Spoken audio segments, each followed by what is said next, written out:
Welcome to Often Pacing on Tab Radio, Racing and Sport. Tim Walker will be joined by Matt Young and Oliver Cownie as they delve into the form for today's Pinjarra harness meeting, as well as an early look at tomorrow's meeting at Gloucester Park. We are Often Pacing. So very good morning, everybody. Welcome along to another edition of Often Pacing. It is great to have your company.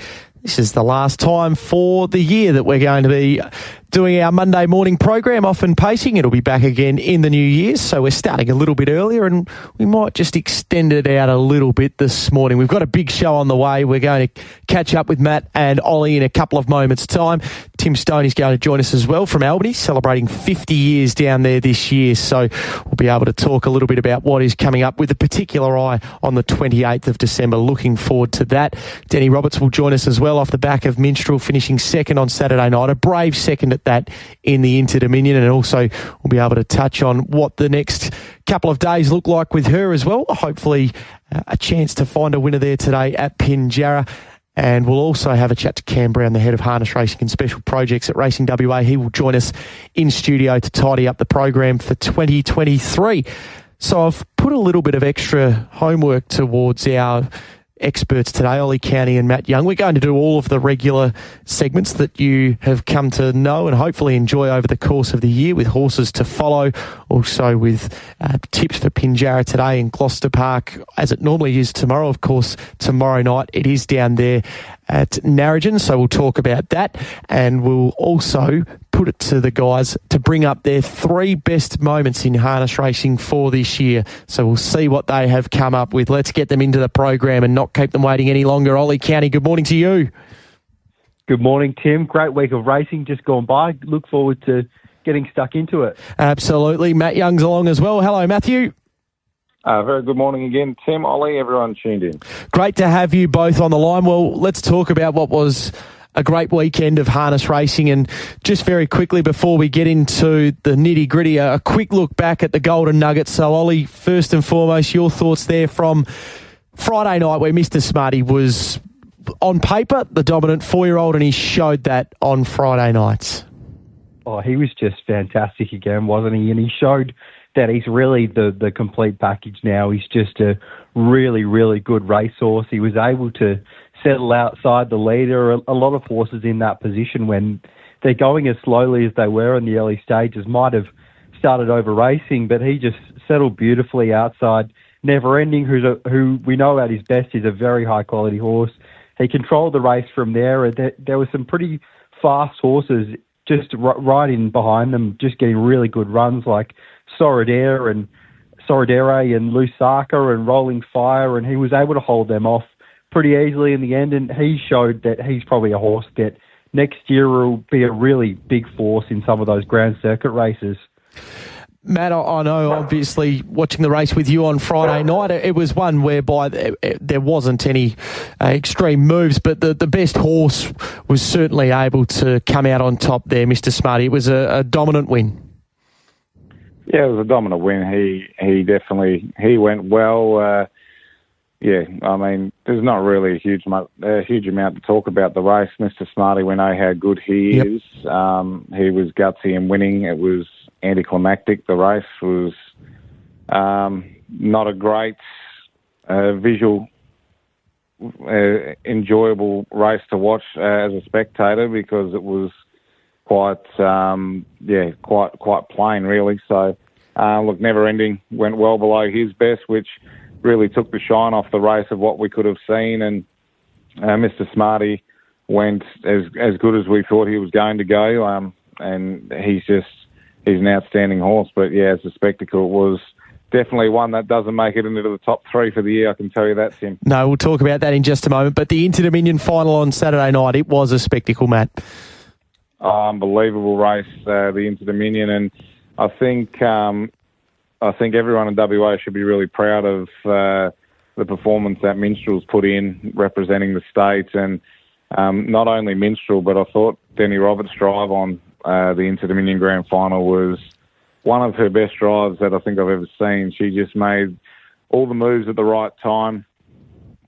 She just drove a cracking race. So it can be a bit of a tricky track to navigate Menangle, especially coming from an 800-metre metropolitan circuit like Gloucester Park to Menangle, but I thought Deni's drive on the big stage, which she's been doing and really proving over the last 18 months, she's just gone from strength to strength. And, it was just great to see. We know how good Minstrel is, and I thought he would be a horse that would really thrive off those 3 runs in a weekend into the final, and he just fell short, but I don't think anyone's walking away disappointed with his run. Yeah, to go over there, Ollie, after winning a Pacing Cup here, and we know that he missed the last lead up into the Pacing Cup, so that was an incredible performance on that occasion. Then go over there, the 3 runs in 14 days before the final. There's a lot to be said for what Minstrel was able to do over on the East Coast.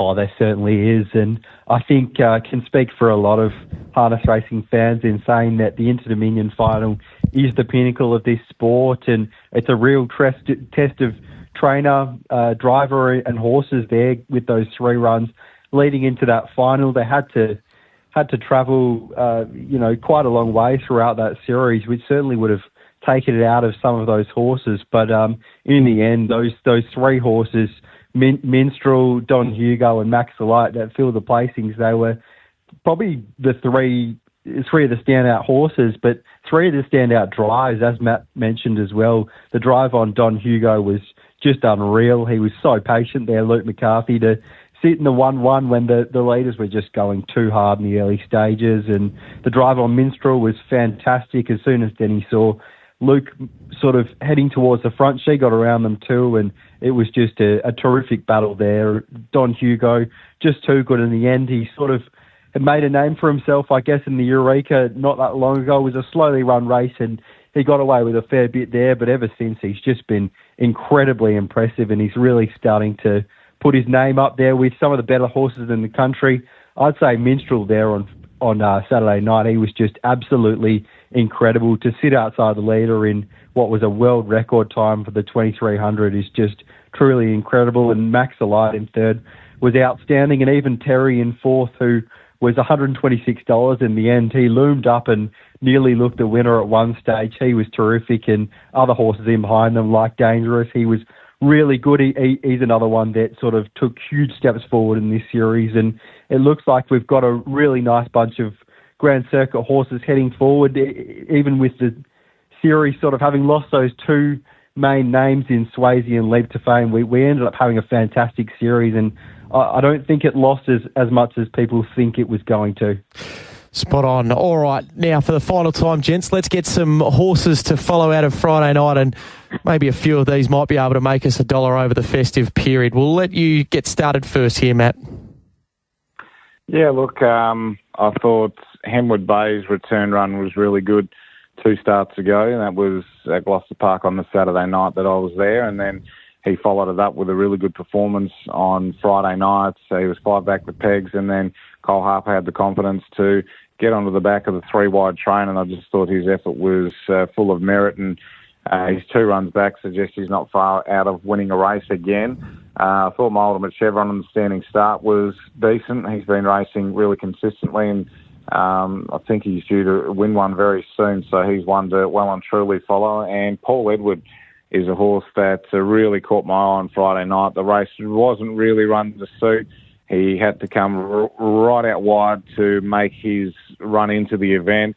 Just put in a couple of little rough ones when getting to the outside, but his last 150 metres was really solid, and the ground he made up really caught my eye, and I thought Paul Edwards, he's ready to win a race, and he won't be far away. So he does need a few things to go his way, but on Friday night I thought that was one of his better runs I've seen in a fair while. So Hemwood Bay, Paul Edward, and my Ultimate Chevron. Ollie, what about you? I've got one for us firstly out of the Golden Nugget. I thought Rolling Fire was fantastic there. Very well driven by Trent Wheeler. Sat 1 out, 2 back in what was an incredibly slowly run race, and he loomed up and really hit the line quite powerfully. We've sort of always known him to be maybe potentially more of a staying type, but he showed he's got plenty of speed there on Friday, finishing in a very close-up 4th in what was a dash home. So I thought he was terrific, and he's a horse that seems to be getting better and better. So really keen to follow him going forward. Another horse I thought was terrific on Friday night and was incredibly well driven there to get into second was Deni Roberts in the next race. He was able to get the spot 3 back to pegs, and he's a really fast horse, so he's suited by getting a soft run like that, and he weaved through and got into second behind Goodfellas, and I thought that was a great effort, and he's a horse with a lot of speed, so there's certainly a race that he can win very soon, and I think he could go around decent odds given his pattern is to sit up and sprint home, so he's definitely one to follow. Deni Roberts, and in the stand, I thought Mr. Mont Blanc, he was terrific. He's always been a horse that's better when sat up, so he wasn't really suited the start prior when he was forced to face the breeze, and he really hit back strongly there on Friday. He powered into it behind Caliente, which is a horse that's been absolutely flying recently, and they ran a really sharp last 1200. So I think Mr. Mont Blanc shows that he is racing near his best despite that previous run, which was maybe not his absolute best, so keen to follow Mr. Mont Blanc. Alongside Deni Roberts and also Rolling Fire. Now, Pinjarra today, the first of yours, Matt. You're going to race number 2, so we'll let you open the batting. Yeah, we'll go to race 2. Look, he's a horse, a hard horse to follow. I'm not going to lie about that. I'm Gavroche. I thought he could step really well in this race, and he could go up a silly price for a place, and I just thought he was probably a play for the placings in this event. He's got, that good speed. I thought his last run, he just got tired late, which is to be expected over the 2600. It's never really been his go. He galloped first up, which was very rare, and finished in 5th. But then last start he just weakened, but I just thought he could run a really good race at the 2100 metres and represented good value for the place, so I was happy to be with him in race 2, place only. I'm Gavroche. Race 5, I'm happy to play the Exacta or Quinella, depending on how brave you wish to be, but I thought Freya and Zara Tindall would run 1-2, just which way is all dependent on the pressure that could be put up in the race. Doesn't appear to be a huge amount of pressure. Zara Tindall was a very fast horse, so can definitely overcome racing behind Freya and outdash her late, but I think it's going to be a good battle between those two in the last 400 metres, and I think they'll run 1-2. And then in race number 6, I was with Blazing Reactor, who looks to be a really strong chance. I didn't think he needed the lead to win this race, and he's got the draw advantage for, and with his run last start, he was outstanding. So, look, I think Blazing Reactor is going to be very hard to beat. So we'll go race 2, I'm Gavroche Place. Race 5, Quinella Exacta, however you wish to play it, but the 1 and the 8. And race 6, number 9, to win Blazing Reactor. All right, so that is for Matt at Pinjarra today. Ollie, you're going to race 3 for your first.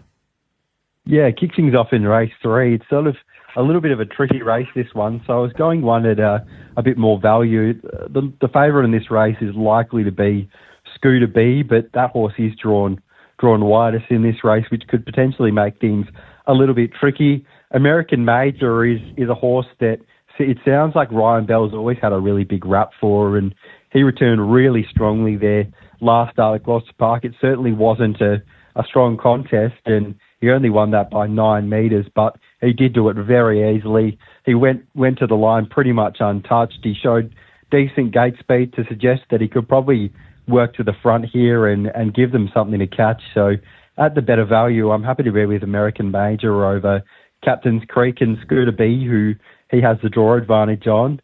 The next one I was keen to play into was race 5. Freya, as Matt mentioned, Freya's the likely leader and just has to hold off Zara Tindall on its back, and I thought it was a terrific return last start. Really a long time off from the races, 3 years, and returned there.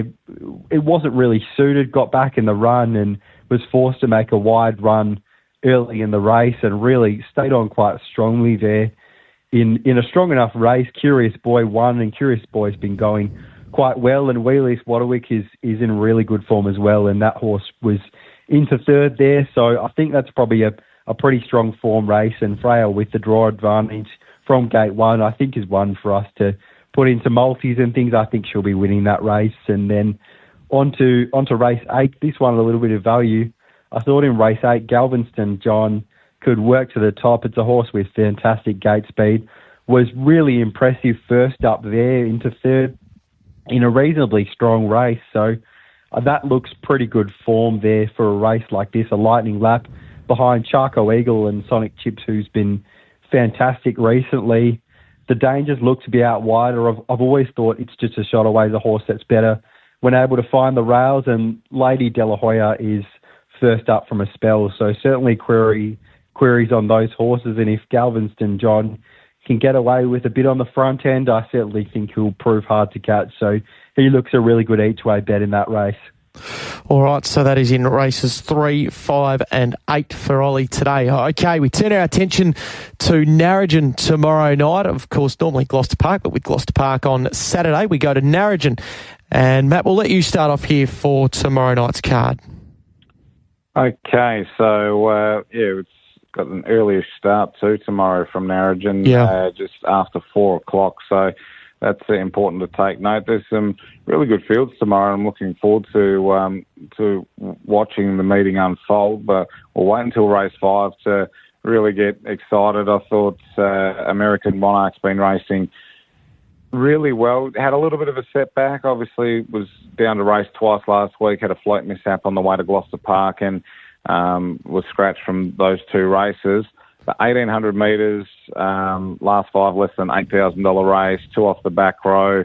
Just thought this really measured up nicely for American Monarch. So considering everything that may have happened in the last week for this mare, I thought on her racing form, she's incredibly hard to beat here, American Monarch, with that turn of foot. So happy to be with her in race number 5. And in the last, I thought Batavia Storm was a massive chance in this final event. He's got the speed to lead. There's a bit of speed to his outside, but I thought he could lead this race, and from there he's going to be really hard to beat. So I just thought it was a suitable race for him in the final event. So race 8, number 1, Batavia Storm. Race 6, number 8, American Monarch were mine too. Race 5, number 8, that one is there, Matt. American Monarch race 5, there. Sorry. Yep. I'm looking at race 6 because I've got a genuine interest in that race too. Race 6, number 8, I thought was some sort of each-way chance as well, Matthew. Yeah, I hope so. Now, let's get to you, Ollie. What's your take on Narrogin tomorrow? So I was keen to kick things off in race 1 there. I think My Hammer Down is a really nice horse, and outside front row certainly isn't the easiest spot to be there at Narrogin, but has the key draw advantage on Prince of Tribeca and Charivari, and I think My Hammer Down she'll be able to work to the top and over the 1,800 circuit. Looks really hard to beat. We'll go around a pretty short quote, so I'd say that's definitely one for multis there.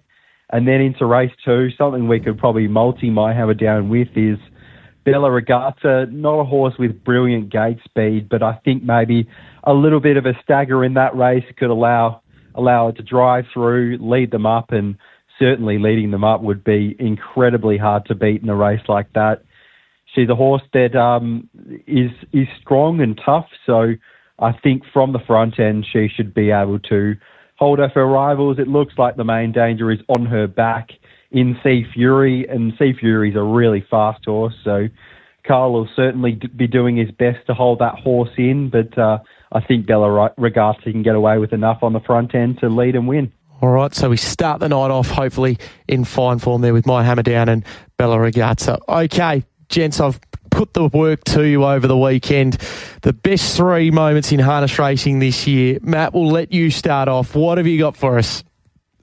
I think the number 1 moment for the year is definitely when Ripperview won first up for Karen Young. So, no, the top 3 for me. It's look, in 3, I'm going to say Catch a Wave, the Nullarbor. I thought just the whole lead up to the Nullarbor had a real good feel. It was a good build-up, and Catch a Wave created a lot of interest in the race. He had that nice lead-in event where he performed so well at Gloucester Park, and it was just an exciting race. And there was so much speculation over Better Zip It and Spirit of St. Louis and what was going to happen in the event. It was just a race for the ages, it felt, and good crowd on course. It was a great night of harness racing. I just loved it. I loved everything about it.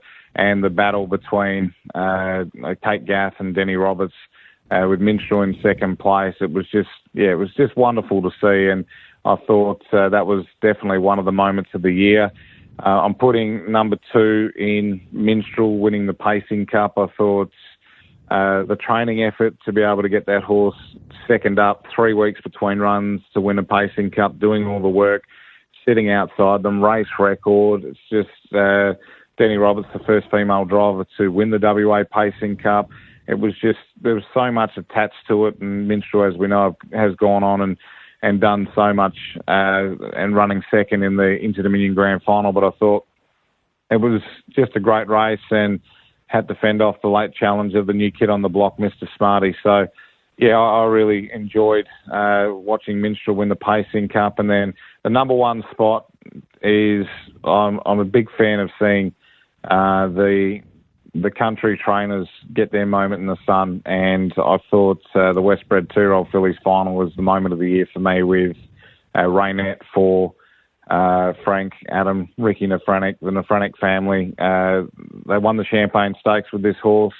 Trent Wheeler drove a great race in the Westbred final to be able to get this horse across the line over the top of Copperhead Lady. It was a great battle to the line. I just love seeing that. People that have been in the industry for so long have been toiling away trying to get themselves a horse to be able to win a Group 1, and to see them to be able to be there and enjoy that moment and watch them enjoy that moment was definitely the highlight of the year for me. I think that's why we're all in the sport, is to try and get that moment, and it's great to see when people have been fighting hard for so long to be able to experience that. It's just one of the great parts of our game. Yeah, couldn't agree more, Matt. Good 3 moments there with the Nullarbor, the Pacing Cup and Raynette. Now, Ollie, what about you?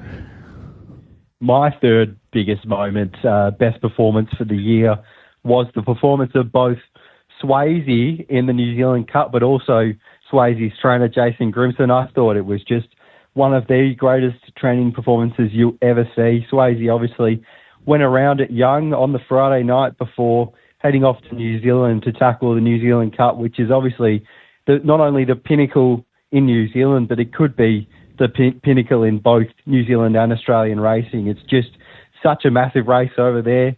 3,000 metres stand start. It's a huge occasion. They get a massive crowd out there, and it was the Aussie taking on the Kiwis. We thought we'd have Leap to Fame there, and sort of the Australian chances were dampened when Leap to Fame pulled out, but Swayze really just, he went out there, he made a mid-race move, he moved up really strongly mid-race, he took up the front from Don't Stop Dreaming, and he was headed turning into the straight, and it was just an awesome battle up the straight. He kicked back Swayze, and he was just too good and beat Don't Stop Dreaming and Merlin, and they're 2 of the best horses in New Zealand, and he went over and he beat them on their turf, and he did it 2 days after winning a race at Young. So it was just a truly incredible win from Swayze and a truly incredible training effort. It was a fantastic drive by Cam Hart as well, and they're a combination which have won plenty of feature races over the last few years, so it really just was an amazing win.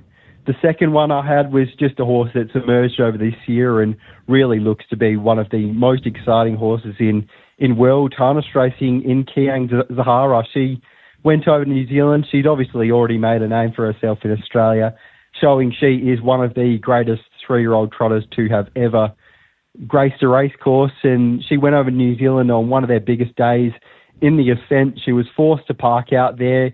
She'd done a lot of work. She went around a short price favourite, so she was certainly expected to win, but just the way she went about it, she hit the front, she raced away and just did it easily. She won by about 20 metres. It was just a truly incredible win, and it was just a statement made to say she is one of the best trotters going around, and she's going to be a really, really exciting horse to follow over the next few years. And yeah, it was an incredibly taking win. And my number 1 performance was Minstrel there in the Interdominion final on Saturday. He did run second, but I thought it was just a truly incredible performance to go down 1.7 metres. It was awesome. His personal splits for the last 1,200 were 27, 26, 27.5. Horses just don't run faster than that, and I truly believe that if he'd found the front in that race and Leap to Fame was sitting outside him, Leap to Fame wouldn't have beaten Minstrel there. He's a horse that's just completely gone to a new level this time in, and I think he was fantastic there in the final on Saturday, and he did WA proud. And I think going forward, he's going to be a horse that's going to take heaps of beating in these Grand Circuit races in the future. And it's great to see Team Bond have a horse they can take around the country and be really competitive. So I thought Minstrel was fantastic. Nice set of moments, gents. Well done. Ollie, to you firstly, thanks for coming on board this year. It's been great to get to know you over the phone at the very least, and looking forward to catching up down the track with you when you're over here in the West again. And you've brought great insight to our program, Often Pacing, and also Talking Trots here, which you can hear every Thursday night. We do appreciate your time again this morning. Thanks very much, Tim. I've really enjoyed coming on. Looking forward to getting kicked off in the new year. We certainly will, and to you and your family a very, very safe and happy festive period. And Matt, thank you for your insights as well on Often Pacing right throughout the course of the year. Now, we're going to hear from you again over the Christmas and New Year period, obviously with your previews, but you're very, very good with your time on a Monday morning, as always. Thank you very much, Tim, Ollie. It's been a good year, so let's hope for some great racing going into 2025. Absolutely. Matt Young with us on the program. And don't forget the Racing WA Harness X page, the place to be for full coverage of Pinjarra today. We'll take a short break. Up next, we'll catch up with Tim Stone, because Albany, it is going into its 50th year, and the 50th year celebrations are coming up in less than 2 weeks. That's next on Often Pacing. You are listening to Often Pacing on Tab Radio, Racing and Sport. Great to have your company on this Monday morning, post the Interdominion final, also the Golden Nugget here at Gloucester Park. And it is great to have our next guest with us on the program, Deni Roberts. She's had a wonderful season, and it was a terrific display from Minstrel and also Deni on Saturday night to finish second in the Interdominion final behind Don Hugo. Deni, a very good morning to you. Good morning, Tim. How are you? Going along very nicely. Thanks for joining us on the program this morning. Talk us through the range of emotions on Saturday night. Yeah, there was a lot of them. Getting beat was hard, but it was hard to not be ecstatic with Minstrel's performance and the overall series as well. It was definitely mixed emotions. It would have been great to win, but yeah, he was absolutely out of this world. I couldn't expect him to do any more than what he did, and I think he definitely did WA proud. Oh, yeah, absolutely, there is no doubt about it. Did you think that you had Don Hugo's measure at all? Probably around the corner. When I come out 3 wide, we put the pedal down and we ran a pretty slick quarter, and the fact that he never really dropped off him and stayed with him around the corner, that was when I thought, when we straighten, he's going to kick again here. And that was probably the one time I thought we might be a chance, and unfortunately for us, Don kicked just as good with us. So, probably halfway down the straight, I knew we were running for second, but it was a great finish. It would have been an awesome race to watch.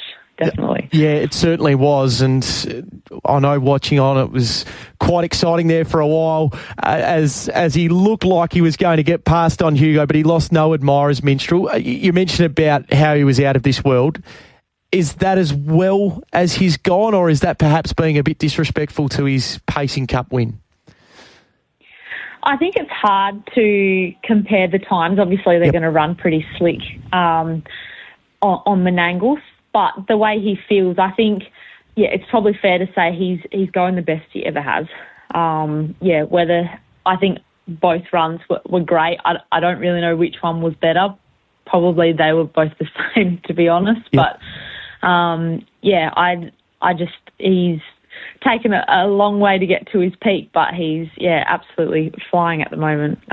He's never been so sound, and he's just such a happy horse, and I think he settled in over there so well and handled the racing so close together a lot better than I thought he would, to be honest. Probably didn't give him enough credit there, and probably just because he's not used to it. We always race him a fortnight apart here, space his runs like that, and that seems to work for him. So we were sort of diving into the unknown, but he's such a strong horse and such a tough horse, and I think that's what you need to be, and the two toughest horses battled it out, as you've seen in the final. Yeah, absolutely. And We spoke to Senior on the Sports Daily earlier on this morning following Friday night, and he mentioned about how good your drive was. Matt and Ollie both mentioned it as well. Did you walk off track going, you know what, I couldn't have done any more? Yeah, and I think that's why, you know, you don't like getting beat, but I don't think I could have done any more, and I don't think he could have done any more. You know, there's not many times you'll go around saying you broke the track record and ran your last mile in 1:49.8 and got beat. So, I was absolutely ecstatic with him, and just in myself too, that I was able to go with, you know, some of the best drivers in Australia and sort of prove to myself that I, you know, can compete at that level. And it was a big learning experience for me, and driving on different tracks and still, you know, trying to get used to their racing in such a short period of time and at the absolute top level. So I think I'll definitely be, better for it. But yeah, I was pretty happy with both our performances. Does it put a bow on the season as a whole for you? Yeah, I've had, to win that would have been, I don't think I would have beat this season. It's been such a good season for me and for Greg and Sky. We've, you know, knocked off quite a few features along the way and had some, really nice horses and all showcase their best. So, it's been an absolutely, great season. And I've always really wanted to travel and compete in a series like this. And, so I've definitely was the cherry on the top for me. Fantastic. Deni Roberts is with us on the program. Deni, you touched on in the build-up to with a number of media outlets over on the East Coast and over here as well that the Inters is what you drive for. It's the cream of the crop that meet across the space of a couple of weeks, and the best and often the toughest horse trainer and driver also wins this series. So you've been over there, experienced it over there. It's a different looking Interdominion series to what we've seen in the past, and it'll be different again next year. What was your thoughts on the series as a whole coming away from it? I thought it was great. It's, you know, it's the pinnacle of our harness racing. It always has been. I don't think it'll ever lose that edge. I think with the prize money and that, it sort of dulled it down a little bit. But I think going into next year, hopefully with Leap to Fame and Swayze on the scene and the prize money going back up to $1 million, I think it'll get a bit of its prejudice back. Not that I think it's lost any, but yep. I think it definitely showcases, the strongest and best horses we've got in Australia. And I think Brisbane will do a fantastic job with it. And hopefully we've got something going good enough that might be able to go over and contend. Yeah. Do you want to give Minstrel another go? We'll just have to see. He's obviously got a bit. He'll have a bit on around that time before. Just race by race we go with him. They'll just get them home safe first, and I'm not really too sure on their immediate plans. But we've also got he's a sport. I think that is. Yep. We'll probably go to the next level next time. So there'll be a few there. I think Minstrel's ride is definitely not over yet. Oh, fantastic. Great to hear. Hey, just a couple more. I know it's a busy day on the way and you've got to get to Pinjarra. You've only just got back to Perth, but Lusaka, he's been so very good through the 4-year-old series, and to run third behind Mr. Smarty and obviously Sorodero, another consistent performer through the 4-year-old series, you must be wrapped with what he produced.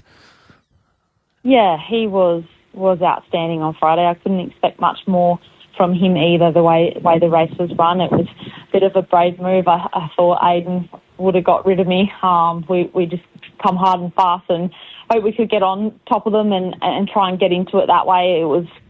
I didn't really think we were going to be able to out-sprint any if we waited. So he can, like I said all along, he can run a really good half Osaka, especially set up. And I think he got clocked in 27.1, 27.8. So it was absolutely wrapped with his run, and I think he'll be definitely one of our top liners going forward. Yeah, looking forward to seeing him. Have you got a winner today at Pinjarra?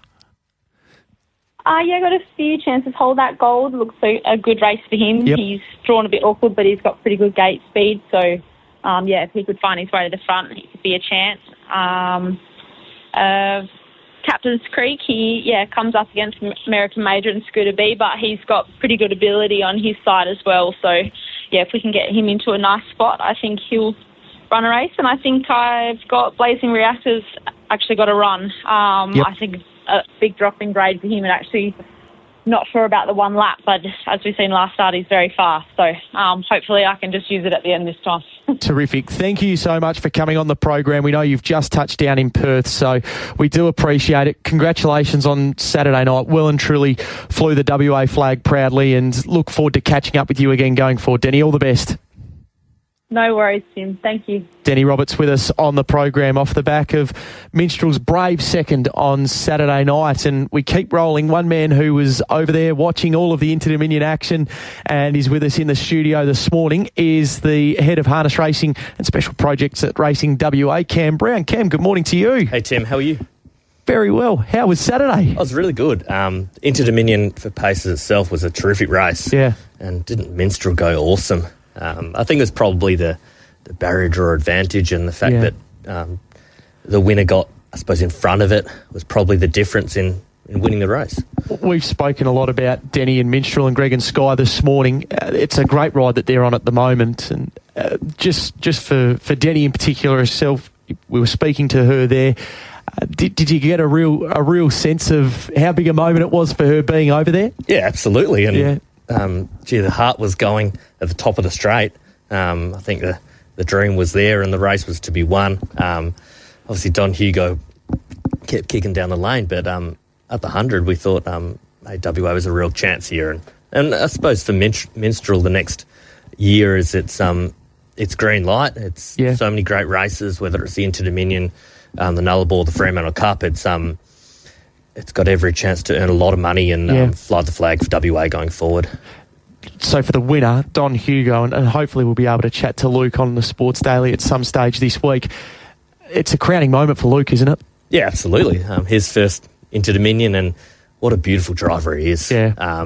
Maybe it was the drive that won the race. I know we had the barrier draw advantage, but there's been a couple of times at Menangle where Luke's really shown he's the king of Menangle. He stole it in the Eureka, and the 10 out of 10 drive on Saturday night, I think, won him the race as well. How hard do we have to work on Luke to get him over here, get Don Hugo over here, because he'd be a good addition to the Nullarbor and the Freo Cup? It'd be sensational. Look, we're littered with stars in harness racing, whether it's Swayze, Leave to Fame, and now Don Hugo, I suppose the next one.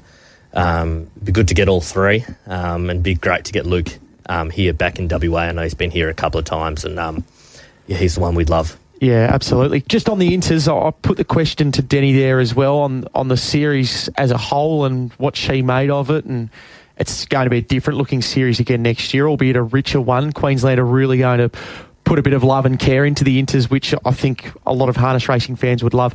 What's been your take on not just this year, but the last couple of years of the Inters? Yeah, I'm really pleased it's going to Queensland. I think the timing for June, July next year really works. Yep. That space, I think, gives the Interdominion every chance. It's clearly disappointing we didn't get Swayze, Catch a Wave, Leap to Fame. We need the best horses in the Interdominion, and hopefully $1 million. And dropping one heat, I think, will attract more horses. And I'm certainly, personal view, is a fan of the two heats rather than three. I think the horses are a little bit different now. We're more refined, we're quicker.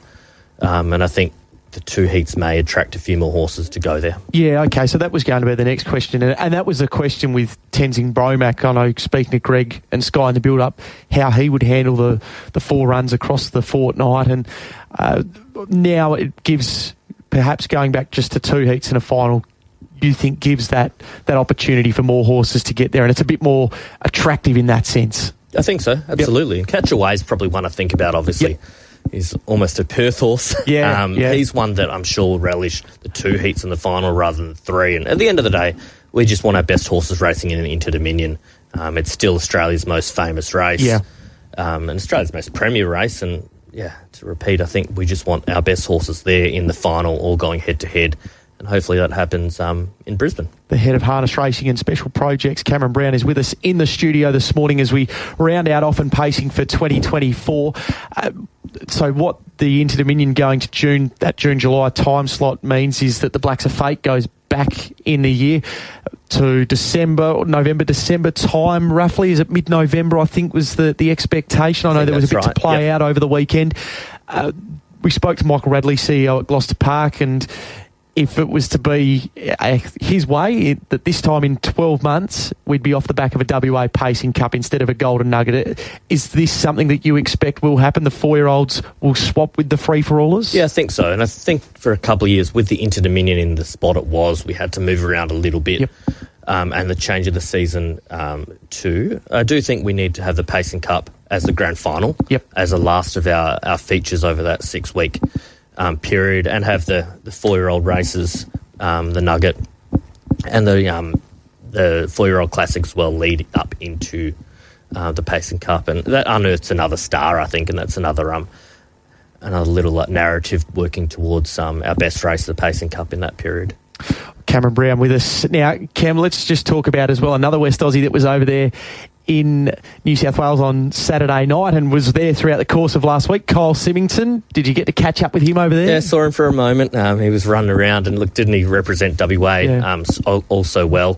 I think he was a bit of a victim of the random ballot of the horses. He didn't get too many quick ones. But look, he's a great driver, and I think it was a great opportunity for him to get around to the 3 tracks and I suppose maybe more importantly meet so many new connections from Australia and New Zealand. Look, hopefully if he gets another chance, he can get on some quicker horses, Tim. Absolutely. And speaking of our junior drivers, they're going to get an opportunity over the coming weeks and months. Every fortnight there's going to be a race for our young drivers to show them off and show what we've got coming through. Yeah, it's something we really want to do as a team. We want to give as many opportunities for our junior drivers to earn, to get exposure, and to thrive in our industry. We've got 15 concession drivers in the program at the moment. From January 13, the first race at Pinjarra, they'll get a fortnightly race throughout the whole year around the country as a start. These races will be penalty-free to attract as many horses and trainers to nominate their horse for the race. There'll be a maximum of 10, and the drivers will go on a ballot as to what horse they drive as well. I know it's not the be-all and end-all what social media says, but it seems like the overwhelming feedback on social media, which isn't always the case, has been pretty positive to that. Yeah, it's something I don't read, Tim, but look, I just want to give these junior drivers every hope. Yep. All right. We know it's been a busy year in the harness racing space here in the West. We spoke to you through the August-September period. You were calling for feedback on how things are looking here in the West. How is that all settled? It's a really important project, Tim. We actually went back to consult with trainers directly, and I'm sure there's 20 or 30 trainers around that got a call and did some direct and extensive consultation as well. So we're really taking this. Look, it's going to be a really important decision for the sustainability of our sport and the future of our sport. So we'll work to finalise that consultation in the next week before Christmas, and then making a decision in the new year. Terrific. Anything else before we do let you go this morning, Cam? Speaking back to Drivers' Championships, we've got the Australian Drivers' Championship, which is in Adelaide on Sunday the 29th of December. Gary Jr. and Deni Roberts will be representing WA, and I think Gary won a couple of years ago. Yes. Be good to see a WA winner again. Let's hope that, I'm sure we're going to be in good hands with those two, and let's hope that one of them can get the job done over there.